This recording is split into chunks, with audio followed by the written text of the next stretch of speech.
Hello दोस्तों, मैं lovely Shrivas फिर से आपका एक बार स्वागत करता हूं। दोस्तों आज हम देखने वाले हैं एडीआई के लिए मोस्ट इम्पॉर्टेंट क्वेश्चन है ना, जो आपके एग्ज़ाम के लिए बहुत ही हेल्पफुल होने वाला है। तो देखिएगा, पहला सवाल, 35 विद्यार्थी की एक कक्षा में विद्यार्थी की औसत आयु 17 वर्ष है।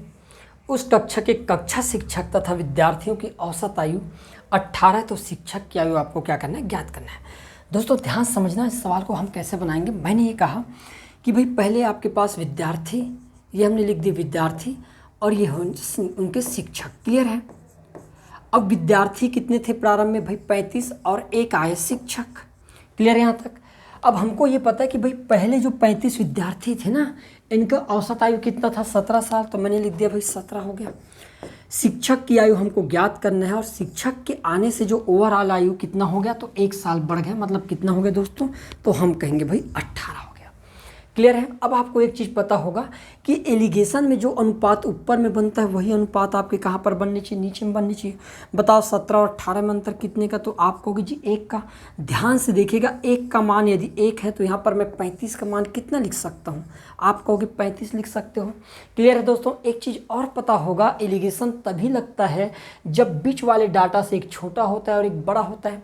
18 से 17 छोटा है, इसका मतलब जो शिक्षक की आयु होगी वो 17 से 18 से बड़ा होगा। और कितना बड़ा होगा, तो हम कहेंगे भाई 35 बड़ा होगा। तो 18 और 35 को यदि जोड़ दिया जाए तो कितना हो जाता है दोस्तों, तो 53। तो उस कक्षा शिक्षक की जो आयु होगी वो कितने साल की हो जाएगी, ऑप्शन नंबर पहला 53 साल की हो जाएगी। यही आपका राइट आंसर है। क्लियर। देखिएगा अगला सवाल,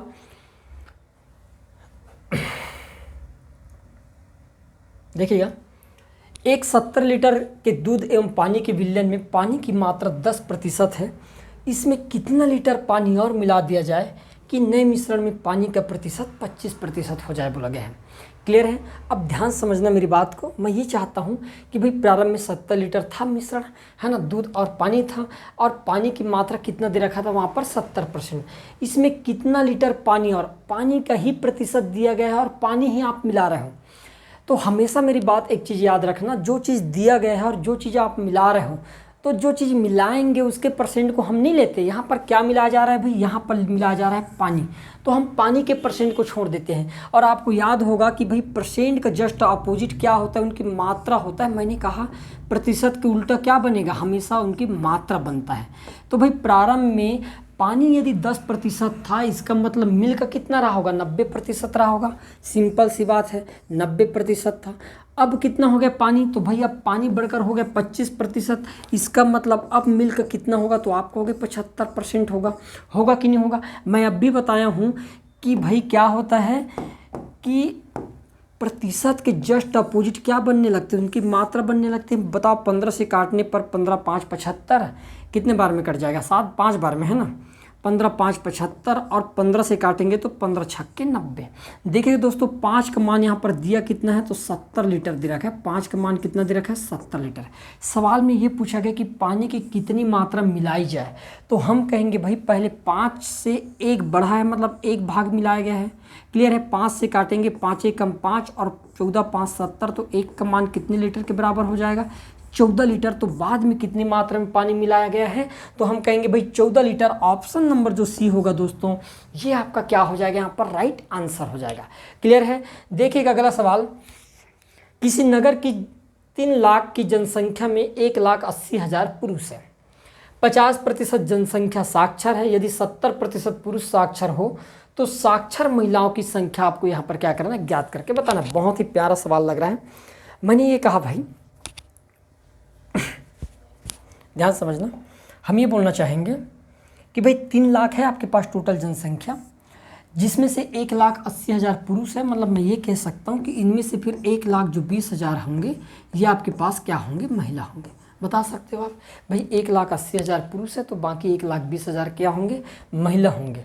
क्लियर है ना। अब आपको औसत कितना करना है, यहाँ पर ओवरऑल औसत तो आपके पास 50% करना है, क्योंकि ओवरऑल है। अब मैं यहाँ पर लिख देना चाहता हूँ कि जो मेल और हमारे पास है फीमेल, अनुपात में भी तोड़ देते हैं ना भाई। यदि मैं कहूँ कि ये 4 0 से 4 0 कैंसिल कर दिया, 6 से कर दिया, 6 दूनी 12, और ये हो जाएगा 6 3 18। मतलब मैं पुरुष और महिलाओं की संख्या का अनुपात निकालना चाहूँ तो कितना मिल जाएगा, 3:2 मिल जाएगा। क्लियर है दोस्तों इतना। अब आप ध्यान समझना कि 70% पुरुष शिक्षित है, ओवरऑल आपके पास 50% शिक्षित है। तो बताओ 70 और 50 में अंतर कितने का, तो आप कहोगे जी 20 का है। उसी प्रकार अब एक चीज़ बताओ, मैं बताऊं कि एलिगेशन तभी लगता है जब ऊपर वाली डाटा और नीचे वाला अनुपात सेम हो जाए। 2 का मान 20 है तो 3 का मान कितना हो जाएगा, तो आप कहोगे जी 30। बताओ 70 बड़ा है 50 से, इसका मतलब जो नेक्स्ट वाला होगा वो 50 से छोटा होगा, और कितना छोटा होगा, तो हम कहेंगे भाई 30 छोटा होगा। मतलब फीमेल का जो शिक्षित फीमेल है उनके प्रतिशत कितना है दोस्तों, 20%। इतना समझ आ गया हमको। हमने कहे कि 1,20,000 में से कब कितना 20% कितना होगा, तो 20% के लिए किससे गुणा कर देंगे, 100 से गुणा कर देते हैं। देखिए 2 जीरो से 2 जीरो कैंसिल, और गुणा करेंगे तो कितना हो जाएगा, 12 दूनी 24, तो कितना हो जाएगा 24,000। तो शिक्षित महिलाओं का प्रतिशत कितना हो जाएगा, 24,000 हो जाएगा। यहाँ पर ऑप्शन नंबर आपके पास जो सी होगा ये क्या हो जाएगा, हमारा राइट आंसर हो जाएगा। देखिएगा अगला सवाल। एक व्यक्ति ने 8 संतरे 34 रुपये की दर से कुछ संतरों को खरीदा और 12 संतरे 57 रुपये की दर से बेच दिया। उसे 45 रुपये का लाभ कमाने के लिए कितने संतरे बेचने होंगे बोला गया है। अब एक चीज़ बताइएगा, जब भी आप कुछ खरीदते हो तो जितना खरीदोगे उतना ही बेचोगे ना। आप ऐसा तो नहीं है कि कम खरीद लिए ज़्यादा बेच दिए। भाई 5 संतरे खरीद कर लाओगे, 12 संतरे बेचूंगा कहोगे तो कहाँ से बनेगा, कि बना लोगे, नहीं बनेगा ना भाई, है ना। हम कहेंगे यदि मैं 10 संतरा खरीदा हूँ तो मुझे 10 संतरा ही बेचना पड़ेगा। अलग बात है कि कोई कंडीशन आ जाए, है ना, लेकिन यहाँ पर आप कम खरीद कर ज़्यादा नहीं बेच सकते, जितना खरीदोगे उतना ही आपको बेचना पड़ेगा।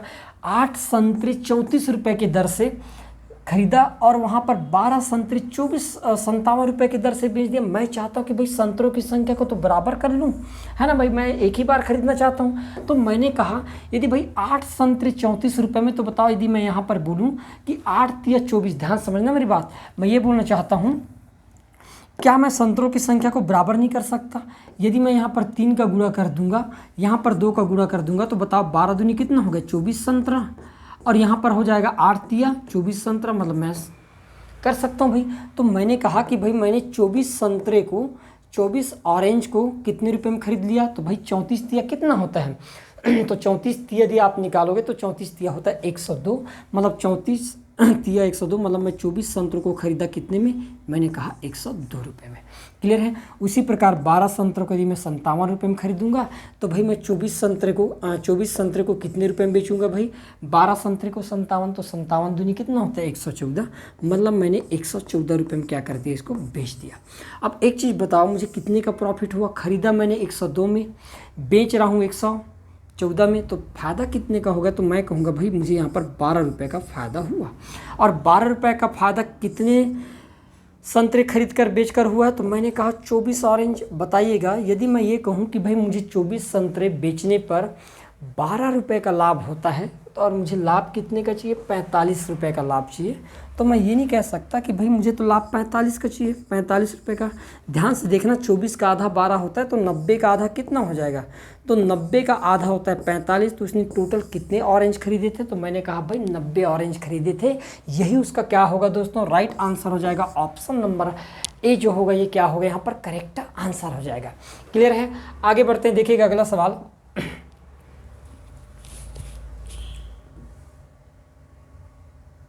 एक व्यक्ति 6,000 रुपये मूल्य की वस्तु खरीदी एवं आधी वस्तुएं 10% लाभ पर बेच दिया। शेष वस्तुओं को किस प्रतिशत लाभ पर बेचा जाए ताकि उसका सकल लाभ 25% का हो जाए।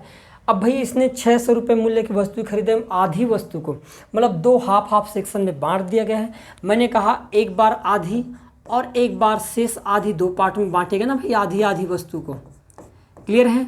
हमने कहा आधी आधी है, इसका मतलब इनका अनुपात भी एक होगा, बराबर बराबर होगा। क्लियर है। बोला गया कि आधी वस्तु को कितने प्रतिशत लाभ पर, 10% लाभ पर बेच दिया है। भाई ध्यान समझना मेरी बात, ओवरऑल को क्या बोला गया है ना, शेष वस्तु को किस प्रतिशत पर बेचे कि 25% का लाभ हो जाए। तो भाई ओवरऑल उसको लाभ कितने का चाहिए, मैंने कहा 25% का लाभ चाहिए। अब ध्यान से समझना मेरी बात, मैं ये चाहता हूँ कि भाई 10 और 25 में अंतर कितने का है, 15% का। क्लियर है। यहाँ पर 15%, तो यदि दोनों तो सेम है तो यहाँ पर भी कितना हो जाएगा 15%। तो हम क्या करेंगे, देखो 25 से 10 छोटा है, मतलब 25 से बड़ा क्या हो जाएगा, ये हो जाएगा, और 25 और 15 को जोड़ने पर कितना हो जाएगा दोस्तों, 40%। अतः वो शेष को कितने प्रतिशत लाभ पर बेचेगा, ऑप्शन नंबर जो होगा आपके पास 40%, यही उसका क्या हो जाएगा दोस्तों, करेक्ट आंसर हो जाएगा। और बहुत सारे तरीके हैं बनाने के। मैं चाहता हूँ कि ओवरऑल को ही दुगना कर दूँ, तो ओवरऑल को दुगना हम तब नहीं कर रहे यहाँ पर, इसलिए कर पा रहे हैं क्योंकि यहाँ पर हमको उनके अनुपात इक्वल है। इसलिए कई बार जल्दबाजी में गलती बिल्कुल नहीं करना है, सोच समझ के ही सवाल को बनाना है। कुछ भी आपको उटपटांग से उटपटांग बता रहे हैं तो इनसे आपको बचना है। क्लियर है? देखिएगा अगला सवाल। एक व्यापारी अपने सामान पर क्रय मूल्य से 20% अधिक मूल्य अंकित करता है और इस पर कुछ बट्टा देकर 8% का लाभ भी कमाता है, तो बट्टे की दर आपको क्या करना है, ज्ञात करना है। मैंने कहा कि भाई उस वस्तु का क्रय मूल्य जो होगा ना CPO तो 100% होगा। ध्यान समझना मेरी बात। SP कितना होगा भाई, 8% का लाभ कमाता है, मतलब कितने पर बेचा होगा, तो मैंने कहा 108 पर तो बेचा ही होगा। क्लियर है? और उसने क्या किया, अपने सामान को 20% ज़्यादा अंकित किया गया है। मतलब यदि MRP की बात करें तो 100 रुपये में के सामान को यदि 20% ज़्यादा अंकित करेगा तो करेगा कितना पर, 120 पर। क्लियर है दोस्तों? अब क्या होता है, जब भी कोई व्यक्ति छूट देता है तो छूट दिया किस में जाता है, MRP पर दिया जाता है, और प्राप्त क्या होता है, SP होता है। तो मैंने कहा कि 120 के सामान को बेचा कितने में, तो हमने कहा भाई 108 में, तो कितने का छूट मिला, तो यहाँ पर आप देख पाओगे कि भाई 12 का छूट मिला। और 12 का छूट कितने में मिला, 120 में मिला। इनटू % निकालने के लिए किससे गुणा कर देंगे, 100 से गुणा कर देंगे। 0 से 0 कैंसिल, 12 से 12 कैंसिल, तो कितने % का छूट मिला है यहाँ पर, तो आप कहोगे भाई 10% का छूट मिला है। ऑप्शन नंबर बी जो होगा दोस्तों, ये हमारा क्या हो जाएगा, राइट आंसर हो जाएगा। क्लियर है? देखिएगा अगला सवाल। किसी शहर की जनसंख्या 10% वार्षिक दर से बढ़ रही है। यदि इसकी वर्तमान जनसंख्या कितना है आपके पास, 4,84,000 ज़्यादा है क्या, 48,40,000 है, तो 2 साल पहले जनसंख्या कितनी थी आपसे पूछा गया। दोस्तों इस टाइप से जब भी सवाल आया तो पैनिक होने की ज़रूरत नहीं है। आपको पता होगा कि भाई ये 10% का फ्रैक्शन क्या होता है, तो मैंने कहा 1/10 होता है। हर साल तो बढ़ ही रहा है ना भाई। इसका मतलब यदि आज 10 है तो आने वाले साल कितना हो जाएगा, 11 हो जाएगा, 1 बढ़कर आ जाएगा। चूँकि गणना 2 साल की, तो हमने क्या कर दिए, स्क्वायर कर दिए। बताओ 10 का वर्ग 100 हो जाता है। उसी प्रकार 11 का वर्ग कितना होता है, तो आप कहोगे जी 121। ये वर्तमान की है, ठीक है, और ये आपके पास 2 साल पहले की है, 2 ईयर पहले। क्लियर है दोस्तों? अब हम ध्यान से देखना, मैं यहाँ पर कुछ डाटा को यूज़ करना चाहता हूँ, ध्यान से देखना। मैं ये 4 0 को भी हटा देता हूँ, मेरे लिए केवल आपके पास क्या है, 484 इंपॉर्टेंट है। तो मैंने कहा 121 की वैल्यू मैंने कितना कर दिया, 484। बताओ 121 का 4 गुना है, तो यहाँ पर हम क्या कर देंगे, यहाँ पर भी 4 गुना कर देंगे। अब जब 4 गुना करेंगे 100 में तो कितना हो जाएगा, तो आप कहोगे जी 400 तो हो ही जाएगा। क्लियर है? 400 हो गया। अब देखो यहाँ पर 4 0 ऐड किया गया है, तो आप भी लास्ट में यहाँ पर चाहो तो 4 0 ऐड कर सकते हो इस प्रकार से। तो आपका राइट आंसर क्या हो जाएगा, तो हम कहेंगे यहाँ पर ऑप्शन नंबर जो आपके पास डी जो होगा दोस्तों, ये क्या हो जाएगा, आपका राइट आंसर हो जाएगा। आया समझ में? देखिएगा अगला सवाल। यदि एक व्यक्ति 20 किलोमीटर प्रति आवर की अधिक गति से चलता है, वह 600 किलोमीटर की यात्रा में 1 घंटा बचा सकता था, उसकी सामान्य चाल क्या है। ये जो सवाल है बहुत ही इंपॉर्टेंट सवाल है। इस सवाल को बनाने के लिए कई वर्ग समीकरण उल्टा सीधा दिमाग लगा देते हैं, उल्टा सीधा फार्मूला बना देते हैं और सवाल बनता नहीं है। एग्जाम में पूछा गया था PSC में, ये 2016 में। आप चाहो तो किसी भी ईयर के बुक में निकाल सकते हो, आपको मिल जाएगा इसका सोल्यूशन, आप बना नहीं पाओगे। अब देखो इसको ध्यान समझना। मैं चाहता हूँ कि मैं जैसे पहले भी बताया था मेरे क्लास में, जब ADI का मैं जब रिकॉर्ड कर रहा था, तो उसमें बताया कि भाई जब डिस्टेंस इक्वल हो जाता है, डिस्टेंस कांस्टेंट हो जाता है, तो वहाँ पर एक चीज़ देखने को मिलता है कि जो स्पीड होता है ना, स्पीड उल्टा हो जाता है किसके, टाइम के। किसके उल्टा हो जाता है दोस्तों, तो मैंने कहा टाइम की जस्ट अपोजिट हो जाता है, उल्टा हो जाता है। क्लियर है? हमारे पास यहाँ पर स्पीड, भाई मैंने कहा कि स्पीड और ये लिख दिया मैंने टाइम। ध्यान समझना, बहुत आसान है। स्पीड और मैंने लिख दिया यहाँ पर टाइम। अब स्पीड को यदि मैं 20 किलोमीटर प्रति आवर कम करता हूँ, 20 किलोमीटर कम करता हूँ, तो कितना समय बचा लेता हूँ, तो भाई 1 घंटा। तो मैंने लिखा 20 किलोमीटर कम करने पर 1 घंटा बचता है। तो बताओ 40 किलोमीटर कम कर देता तो क्या 2 घंटा नहीं बचता? आप कहते बचता ना भाई। यदि मैं 60 किलोमीटर कम कर देता तो आप कितना बचा लेते? तो आप कहते 3 घंटा तो बचा ही लेता। बचा लेते कि नहीं बचा लेते? यदि मैं ये कहूँ आपसे कि 80 किलोमीटर कर लेता तो कितना बचा लेते? आप 4 घंटा बचा लेते। लेते हैं। यदि मैं 100 किलोमीटर कर लेता तो आप कहते फिर तो 5 बचा लेते। मैं 120 किलोमीटर कर लेता तो आप कितना बचा लेते? 6 बचा लेते। यही होता बचाने का क्रम। अब अभी मैं बताया हूँ कि भाई स्पीड और टाइम एक दूसरे के क्या होता है? अपोजिट होता है, उल्टे क्रम में होता है, व्युत्क्रमानुपाती होता है। टोटल दूरी कितना है आपके पास? 600 किलोमीटर दिया गया है। अब आपको ऐसे गुणा करना है कि गुणा करने पर 600 हो जाए, वो भी त्रियाक। तो ध्यान समझना, यहाँ पर 100 का गुणा 6 के साथ कर दूंगा तो कितना हो जाएगा? 600। और 5 का गुणा 120 के साथ कर दिया तो कितना हो जाएगा? हो जाएगा 600। तो सामान्य चाल दोस्तों हमेशा याद रखना, यहाँ पर क्या किए हो आपने? 20 किलोमीटर बढ़ाए हो तो ऊपर वाला जो होगा ये आपके पास हमेशा क्या होगा? सामान्य चाल होगा, और 120 जो होगा वो बढ़ा हुआ चाल होगा। तो आपका राइट आंसर क्या हो जाएगा? 120 किलोमीटर प्रति आवर। यही दोस्तों आपका क्या हो जाएगा? एक्यूरेट आंसर हो जाएगा। और इससे सरल तरीका आपको दुनिया में नहीं मिलेगा, बता रहा हूँ। क्लियर है? देखिएगा अगला सवाल। एक कार बिना रुके रुकावट के, है ना, एक कार बिना कोई रुकावट के 80 किलोमीटर प्रति आवर की रफ्तार से जा रही है, परंतु जब रुकावट हो जाती है तो उसकी चाल घटकर 60 किलोमीटर प्रति आवर हो जाती है। तो कार में उत्पन्न रुकावट की दर क्या है? आपको क्या करना है? बताना है। तो मैंने कहा भाई कि जो कार है ना वो बिना रुके यदि चले तो 80 किलोमीटर प्रति आवर होती है उसकी चाल। कितनी होती है? 80 किलोमीटर प्रति आवर। और रुक रुक कर चले तो वो 60 किलोमीटर प्रति आवर हो जाती है उसकी चाल। तो मैंने ये कहा कि 1 घंटे में कितने किलोमीटर रुक रही है? तो आप कहोगे कि 1 घंटे में तो फिर वो 20 किलोमीटर रुक रही है। प्रारंभिक चाल कितना था? 80। तो हम क्या करेंगे? 80 से भाग देंगे। 1 घंटे में कितने मिनट? तो आप कहोगे जी 1 घंटे में तो फिर तो 60 मिनट होता है। क्लियर है? देखिएगा 20 से कम 20, 20 चौके 80, 4 कम 4 और 15 चौके कितना? 60 होता है। तो 15 मिनट पर आवर यदि हम बात करें तो हमारा राइट आंसर क्या हो जाएगा दोस्तों? 15 मिनट पर आवर की दर से ये रुकती है। तो ऑप्शन नंबर जो डी होगा ये आपका क्या हो जाएगा? यहाँ पर करेक्ट आंसर हो जाएगा। क्लियर है? देखिएगा अगला सवाल। कितनी धनराशि 6 वर्ष में 4% वार्षिक साधारण ब्याज की दर से 496 रुपये हो जाएगी बोला गया है। अब यहाँ पर ध्यान देना कि साधारण ब्याज के केस में हमेशा जो मूलधन होता है वो 100% होता है। क्लियर? तो यहाँ पर भी 100% होगा। 1 साल में 4% का ब्याज लगता है, तो 6 साल में कितना ब्याज लगेगा? तो आप कहोगे भाई 1 साल में 4%, तो 6 साल में 6 चौके 24% लगेगा कि नहीं लगेगा? बताओ, है ना, कितने परसेंट का ब्याज लग जाएगा? तो आप कहोगे भाई 24% का ब्याज लगेगा। भाई मूलधन ऑलरेडी आपके पास 100 था, 24% का ब्याज लग गया, तो भाई टोटल अमाउंट हो कितना जाएगा? 124% के बराबर हो जाएगा। और 124% की वैल्यू कितना दे रखा है यहाँ पर? 496 रुपये दे रखा है।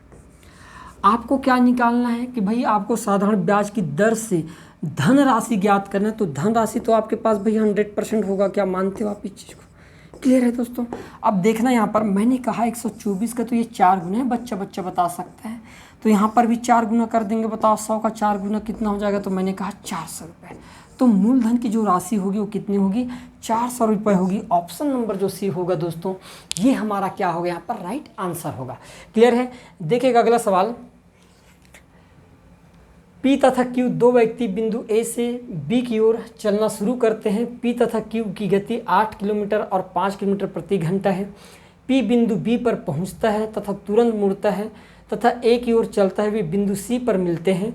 यदि AB 65 किलोमीटर है तो AC अनुपात CB का मान आपको क्या करना है? ज्ञात करके बताना है। ध्यान समझना मेरी बात। मैं चाहता हूँ कि P और Q दो व्यक्ति हैं और A और B के बीच उनको चलना है। चलो ठीक है भाई, ध्यान समझना मेरी बात। मैंने कहा ये आपके पास A और B है, ठीक है। P तथा Q दो व्यक्ति बिंदु A से B की ओर, P यहीं से निकलता है और PQ भी यहीं से निकलता है, ठीक है। P तथा Q की गति 8 किलोमीटर, इसकी गति यहाँ पर 8 किलोमीटर प्रति आवर है और आपके पास जो Q की गति है ये 5 किलोमीटर प्रति आवर है। यहाँ पर आप देखकर एक चीज़ बता सकते हो कि भाई जिसकी स्पीड ज़्यादा होगी वो जल्दी पहुँचेगा कि नहीं, और जिसकी स्पीड कम है वो थोड़ा देर से पहुँचेगा। आगे देखते हैं। P बिंदु B पर पहुँचता है तथा तुरंत मुड़ता है और A की ओर चलता है, बिंदु C पर मिलते हैं बोला गया है। अब क्या होगा यहाँ पर कि जो P है क्योंकि इसकी चाल ज़्यादा है तो ये B पर पहुँचता है और पहुँचने के बाद तुरंत आता है, तो आने पर Q से वो कोई बिंदु पर मिलता है और इस बिंदु को बोला जाता है बिंदु C पर। यही बात है भाई, बिंदु C पर मिल गया। क्लियर है? तो हम बोलेंगे तो A की ओर चलता है, बिंदु C पर मिलते, तो AB यदि टोटल 65 किलोमीटर है टोटल लेंथ यदि इसका 165 है तो AC और CB का अनुपात बताना है। तो आपको ये वाले डाटा A अनुपात C और C अनुपात B का अनुपात निकाल के क्या करना है दोस्तों, बताना है। क्लियर है, आए समझ में? हमने क्या किया यहाँ पर, ये होना है और कुछ नहीं है। अब यहाँ पर चाहो तो आप ध्यान से सॉल्व कर सकते हो, लेकिन बहुत दिक्कत है ना भाई, बहुत दिक्कत है। तो मैंने क्या कहा यहाँ पर कि हम ये बोलना चाहते हैं कि टोटल डिस्टेंस वाला कॉन्सेप्ट लगा देते हैं कि भाई टोटल डिस्टेंस वाला कॉन्सेप्ट क्या होगा। या आप ऐसे भी चालू कर सकते हैं कि भाई ये टोटल 65 किलोमीटर चलेगा और उसके बाद फिर से रिटर्न आएगा और रिटर्न आने पर किसी बिंदु पर ये मैच करेगा। लेकिन आप ऐसे लॉजिक नहीं लगा सकते, ऐसे लॉजिक लगा ही नहीं सकते, पॉसिबल नहीं है। तो मैंने कहा कि भाई ये हमारे पास स्पीड दिया गया है, ठीक है, स्पीड, और वहाँ पर तो दूरी भी दे रखा है 65, देखते हैं क्या होता है ना। स्पीड तो दिए रखा है और स्पीड को हम डायरेक्ट किस में कन्वर्ट कर लेते हैं, डिस्टेंस में कन्वर्ट कर लेते हैं। क्यों डिस्टेंस में कन्वर्ट करना पड़ रहा है, आप समझ पा रहे हो मेरी बात को? क्योंकि यहाँ पर टाइम कांस्टेंट है। क्या कांस्टेंट है भाई? मैंने कहा यहाँ पर टाइम कांस्टेंट है। कैसे पता चला कि टाइम कांस्टेंट है? भाई जितना टाइम तक P चल रहा है उतना ही टाइम तक तो Q भी चल रहा है ना।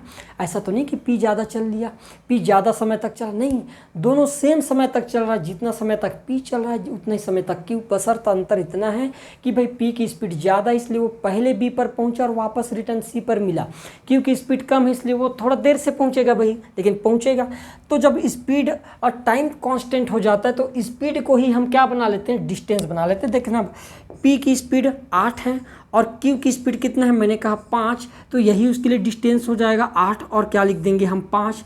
बताओ दोनों को जोड़ने पर कितना हो जाएगा 13।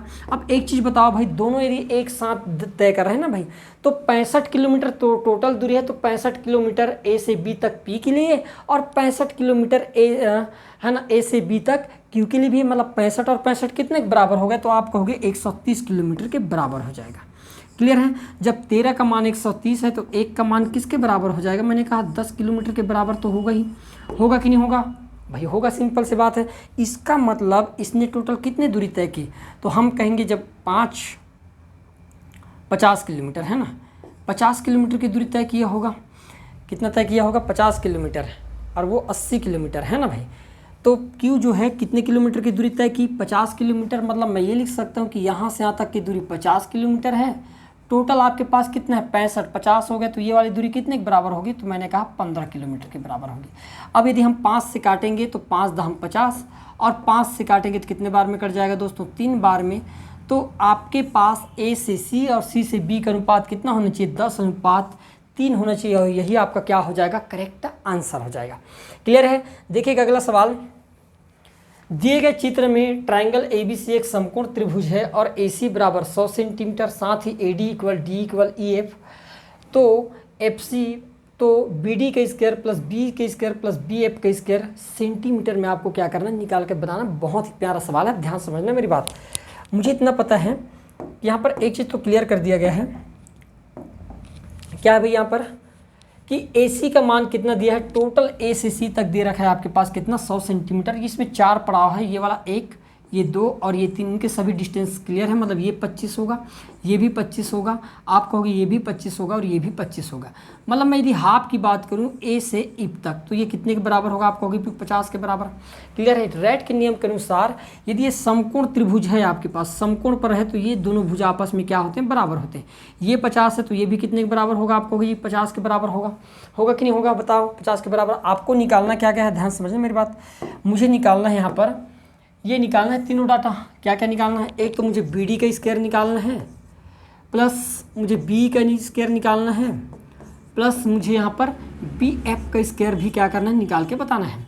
अब ध्यान समझना मेरी बात। यदि मैं BE की बात करूँ तो 50 का वर्ग कितना हो जाएगा? BE मतलब 50 का वर्ग हो जाएगा। यहाँ पर लिख दिया मैंने 50 का वर्ग कितना हो जाएगा? तो आप कहोगे भाई 50 का वर्ग हो जाएगा यहाँ पर 2500। क्लियर है दोस्तों? एक चीज़ और नोट करना कि जितनी भुजा लंबाई आपके पास B से D की होगी उतनी लंबाई क्या आपके पास F से B की नहीं होगी? होगी, सिंपल सी बात है। अब यहाँ पर इस ट्रायंगल को ध्यान से देखना, केवल यहीं तक, इस प्रकार से। क्लियर है? यदि इतने को यदि मैं ध्यान से देखूँ, यहाँ पर लिख दे रहा हूँ मैं, यदि मैं केवल अंदर वाले पार्ट के व्यास को ध्यान में दूँ है ना, अंदर वाले को। तो यदि हम अंदर वाले को ध्यान में देंगे इस प्रकार से, केवल ये वाले हमको भुजा निकालना है ना, हमको पूरे थोड़ी निकालना है हमको, तो केवल ये वाले चाहिए। ये आपके 50 है, ये आपके पास कितना होगा, ये आपके पास कंफर्म नहीं है, तो फिर कैसे करोगे। तो भाई हमको पता है कि ये 25 है, ये 50 है, तो क्या यहाँ से मैं कर्ण का मान नहीं निकाल सकता। आप कहोगे निकाल सकते हो, ध्यान समझो मेरी बात। अब 50 का वर्ग कितना होता है, तो आप कहोगे 50 का वर्ग होता है आपके पास 2500, और आपके पास 25 का वर्ग कितना होता है, तो मैंने कहा 625। जोड़ने पर कितना हो जाएगा दोस्तों, तो मैंने कहा 3125 हो जाएगा। इसका मतलब बी डी का मान भी आपके पास कितना हो गया, 3125। उसी प्रकार आपके पास बी एफ का मान भी 3100 कितना हो जाएगा, 25। यदि टोटल ऐड कर दिया जाए तो कितना हो जाएगा, 3 2 5 5 और 3 8, 8250 है ना, 8250। तो 8750 वर्ग जो मीटर में है कि सेंटीमीटर में, सेंटीमीटर, ये आपका क्या होना चाहिए, राइट आंसर होना चाहिए 8750। ऑप्शन नंबर जो सी होगा दोस्तों, ये आपका राइट आंसर होगा। इससे सरल तरीका आपको कहीं दुनिया में देखने को नहीं मिल सकता। क्लियर है। देखिएगा अगला सवाल, रेखा पी क्यू त्रिभुज ए बी सी की भुजा ए बी और ए सी को क्रमशः पी और क्यू पर इस प्रकार काटती है कि ए पी अनुपात पी बी अनुपात 3:2 है। तो ट्रायंगल ए पी क्यू और ट्रायंगल ए बी सी के क्षेत्रफल के अनुपात आपको क्या करना है, ज्ञात करके बताना है। अब ध्यान से देखना है कि हम ट्रायंगल ड्रा कर लेते हैं। इस प्रकार से हमारे पास एक ट्रायंगल है, रेखा पी क्यू त्रिभुज ए बी सी को भुजा ए बी और ए सी पर है। हमने कहे कि ए बी और सी है हमारे पास, तो यहाँ पर हमने क्या कर दिया कि रेखा डाल दी जिसका नाम है पी और क्यू। क्लियर है दोस्तों। पी और क्यू को किस प्रकार से काट दिए, ए पी और पी बी। ए से पी का अनुपात है यहाँ पर 3 के अनुपात में, और इसको ये 2 के अनुपात में काट देते हैं। तो आपको क्या पूछा गया है, एक तो आपको ए वाला ऊपर वाला ट्रायंगल का अनुपात है ना, तो ऊपर वाला ट्रायंगल का अनुपात और आपको एक पूरे ट्रायंगल के अनुपात के बीच का अनुपात। तो बताओ 3 का वर्ग कितना हो जाएगा, तो मैंने कहा 9 हो जाएगा। 3 और 2 टोटल कितना होगा, क्योंकि बड़े वाले ट्रायंगल तो 3 और 2 5 के बराबर, तो 5 का वर्ग कितना हो जाएगा, मैंने कहा 25 हो जाएगा। क्लियर है। तो अनुपात क्या होगा दोस्तों, तो मैंने कहा भाई 9:25। यही आपका क्या होना चाहिए दोस्तों, राइट आंसर होना चाहिए। ऑप्शन नंबर जो सी होगा आपका क्या हो जाएगा, राइट आंसर हो जाएगा। क्लियर है। ये आपके पास लास्ट सवाल है। एक आयताकार प्लाट की लंबाई एवं चौड़ाई का अनुपात दे रखा है 8:5 है। यदि चौड़ाई लंबाई से 60 मीटर कम है तो आयताकार प्लाट का परिमाप आपको क्या करना है, ज्ञात करना है। ध्यान समझिएगा, ये मुझे लंबाई दे रखा है और एक चौड़ाई दे रखा है, और इन दोनों के बीच का अनुपात कितना दे रखा है, मैंने कहा भाई 8:5 दे रखा है। आप देख पा रहे हो कि चौड़ाई से लंबाई कितना ज़्यादा है, तो मैंने कहा भाई ये तो 3 यूनिट ज़्यादा है ना भाई, और 3 का मान कितना दे रखा है वहाँ पर, तो 60 मीटर के बराबर दे रखा है भाई। 3 का मान 60 मीटर के बराबर है, तो 1 का मान किसके बराबर हो जाएगा, आप कहोगे 20 मीटर के बराबर तो होगा ही। क्लियर है। तो उस हिसाब से यदि मैं बात करूं लंबाई के, तो कितना हो जाएगा, जब 1 का मान 20 है तो 8 का मान 8 दूनी 16, 160 मीटर होगी। यदि मैं इसकी चौड़ाई की बात करूं तो 20 पंचे 100 मीटर के बराबर होगी। आपको क्या पूछा है, परिमाप पूछा है, तो परिमाप का फार्मूला क्या होता है, ट्वाइस लंबाई प्लस चौड़ाई हो जाता है। क्लियर है। हम कहेंगे 2 लंबाई दिया है 160 और चौड़ाई मिल गया है 100, जोड़ने पर कितना हो जाएगा, तो आप कहोगे 2 × 260 और 260 दूनी होता है 520 मीटर। यही है उसका क्या हो जाएगा दोस्तों, राइट आंसर हो जाएगा। ऑप्शन नंबर यहाँ पर जो सी होगा ये हमारा क्या होगा, करेक्ट आंसर हो जाएगा। क्लियर है। तो ये रहा आपके पास एडीआई के लिए कुछ मोस्ट इंपॉर्टेंट क्वेश्चन। क्लियर है दोस्तों, बाकी नेक्स्ट क्लास में हम देखेंगे। क्लियर है, धन्यवाद।